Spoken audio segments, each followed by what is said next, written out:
চলে আসলাম আজকে কাচি ডাইনে। আমরা একটু কাচি ডাইনে কাজ ছিল, এই জন্য হচ্ছে আমরা কয়েকজনে মিলে কাচি ডাইনে চলে আসলাম। আসসালামু আলাইকুম বন্ধুরা, কেমন আছেন সবাই? আশা করি সবাই অনেক অনেক ভালো আছেন। এই তো আমাদের গোপালগঞ্জের কাচি ডাইনের কাচি আমাদের সামনে হচ্ছে সার্ভ করে দিল। গোপালগঞ্জের কাচিটা কিন্তু বেশ মজার।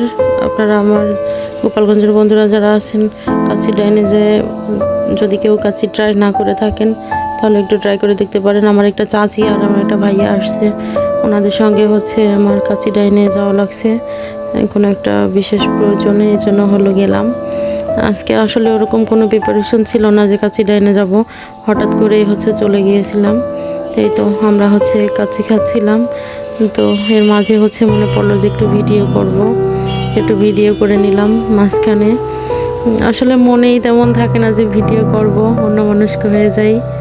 তো এই তো আমরা কাচ্চি খাচ্ছি। আমার ভাইকে বলতেছি ধন্যবাদ কাচ্চি খাওয়ানোর জন্য। আমার পেজের বন্ধুদেরকে বেশি করে বলতেছি, আমার পেজের উপর আমার ইউটিউব চ্যানেলে লিঙ্ক দেওয়া আছে, সবাই প্লিজ একটু সাবস্ক্রাইব করে দিবেন।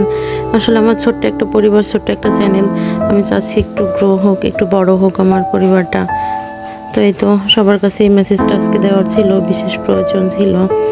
তো ওইখানে কাচ্চি খাওয়া দাওয়া শেষ করে হচ্ছে চলে আসছি কাচ্চি ডাইনে। নিচে একটা সুপার শপ আছে, তো এখানে চলে আসছে। এখানে এসে দেখি গরম গরম একবারে ফ্রেশ হচ্ছে ব্রেড বানিয়েছিলেন, তো ওইটা হচ্ছে আমি একটু নিয়ে নিলাম। ব্রেডটা এত সুন্দর। আমার গোপালগঞ্জের বন্ধুরা যারা আছেন তারা অবশ্যই কাচ্চি ডাইনে যে এই ব্রেডটা ট্রাই করে দেখতে পারেন। আমি হচ্ছে যখন গেছি তখন ওভেন থেকে মাত্র বের করছে, মাত্র হচ্ছে মোল্ড আউট করছে। এত টেস্ট। আসলে এনারা হচ্ছে নিজেরাই বেক করেন, এনাদের এখানে যত হচ্ছে বেকারি আইটেম আছে সব হচ্ছে নিজেরাই বেক করেন, একবারে ঘরোয়াভাবে হচ্ছে বেক করেন। প্রত্যেকটা আইটেমে অনেক সুন্দর, অনেক মজার। আমি আগেও নিয়ে ট্রাই করছি এনাদের বেক করা হচ্ছে বেকারি আইটেম যেগুলো। তো আজকে হচ্ছে ব্রেড নেওয়ার জন্য মূলত আমি আসছি। এসেই হচ্ছে আমি গরম গরম পেয়ে গেলাম। এখানে ব্রেড ছাড়াও অনেক আইটেম পাওয়া যায়, যেমন হচ্ছে কেক পাওয়া যায়, পাউন্ড কেক যেগুলা, তারপরে হচ্ছে স্যান্ডউইচ পাওয়া যায়, ঝাল স্যান্ডউইচ, মিষ্টি স্যান্ডউইচ, তারপরে হচ্ছে বেক পাস্তা, মোমো পাওয়া যায়। বেশ অনেক অনেক আইটেম পাওয়া যায় এখানে। বিশেষ করে আমার কাছে এদের বেক আইটেমগুলো খুব বেশি ভালো লাগে। জানি না এনাদের কি রেস্ট্রিকশন। আমার গোপালগঞ্জের বন্ধুরা যদি এই ভিডিওটা কেউ দেখে থাকেন, কারো যদি এই বিষয়ে কোনো মন্তব্য থাকে অবশ্যই কমেন্ট করে জানাতে পারেন যে কেন ওনারা ভিডিও করতে দেন না।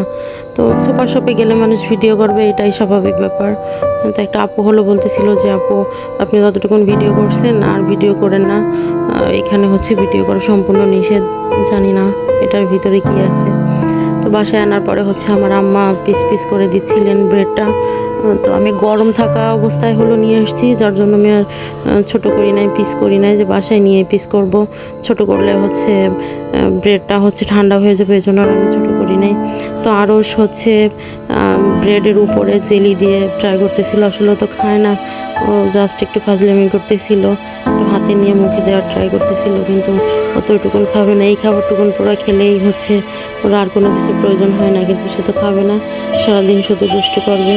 তো চলে আসছে আমার চাচির বাসায়। আমার চাচির বাসায় আসার পরে আমার ভাতিজা হচ্ছে হাঁটতেছিল, তো বলতেছে যে দেখো দেখো আমি কত সুন্দর করে হাঁটতে পারি।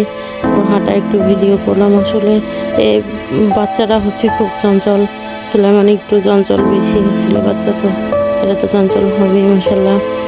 তো এই তো ও হচ্ছে জুতা পরে হাঁটতেছিল, বলতেছিল যে তুমি দেখো আমি জুতা পরে হাঁটতেছি, তুমি একটু ভিডিও করো। তো আমার চাচি হচ্ছে শাক দিয়ে মাছ দিয়ে রান্না করছে, আমাকে বারবার খাওয়ার জন্য বলছিল, কিন্তু আমি খাই নাই। আমি হচ্ছে বাসায় যেয়ে খাবো, এই জন্য কাকি হচ্ছে আমার জন্য একটু দিয়ে দিল বাটিতে করে। তো বাসায় আসার পরে দেখি আমার খুব পছন্দের একটা খাবার রান্না করছে, খুদের ভাত, ভর্তা, ডিম ভাজি, আর হচ্ছে একটা পটল দিয়ে ডিম দিয়ে ভাজি ছিল। বেশ মজাদার খাবারটা, আমার এত বেশি পছন্দের খাবার এটা, মানে বলে বোঝানোর মতো না। আসলে জানি না এটা কার কাছে কেমন লাগে, কিন্তু আমার কাছে এত এত বেশি ভালো লাগে। আমি সবসময়ের জন্য হচ্ছে এই টাইপের খাবার বেশি পছন্দ করি। তো আমাদের বাসায় হচ্ছে অনেকগুলো ডাব কিনে নিয়ে আসা হলো, তো ইমদাদ ভাই হচ্ছে ডাবগুলো দিয়ে গেলেন। তো আমাদের ড্রয়িং রুমে হচ্ছে ডাবগুলো রাখা হয়েছে, তো ওটা দেখে আমি একটু ভিডিও করলাম। ডাবগুলো বেশ কচি ছিল মাশাল্লাহ। তো আমরা হচ্ছে ডাবের পুডিংয়ের জন্য হচ্ছে ডাবগুলা বিশেষ করে আনা হয়েছে, ডাবের পুডিং বানাবো। তো বিকালে হচ্ছে চলে আসলাম একটা দোকানে, আমি কিছু ড্রেসের জন্য একটু কাপড় নেব। তো এগুলো হচ্ছে আমি খুলে খুলে দেখতেছিলাম যে কোনটা কোনটা পছন্দ হয়, কোনটা কোনটা নেওয়ার মতো হয়। তো ভাইয়াকে বললাম যে আপনি একটু সাইডে দাঁড়ান, আমি আরেকটু ভিডিও করি। ওখানে অনেকগুলো কালার ছিল, সেইগুলো হচ্ছে একটু ভিডিও করলাম। এই তো আরেকটা দোকানে চলে আসছি, আনুষের জন্য একটু কেনাকাটা করবো, এই জন্য হচ্ছে আরেকটা দোকানে আমি চলে আসলাম। এখানে কিছু ড্রেস দেখাচ্ছিল, কিন্তু আমার অত বেশি পছন্দ হচ্ছিল না। তো ওইখান থেকে হচ্ছে আমি বের হয়ে পড়লাম, এখান থেকে বের হয়ে আমি চৌরঙ্গে চলে আসলাম। ইনশাল্লাহ নেক্সট কোনো ভিডিওতে হচ্ছে ডাবের পুডিংয়ের রেসিপি দিয়ে দেবো। তো বন্ধুরা, আজকের ভিডিওটা এই পর্যন্তই। সবাই আমাদের জন্য দোয়া করবেন, সবাই অনেক অনেক ভালো থাকবেন। আল্লাহ হাফেজ।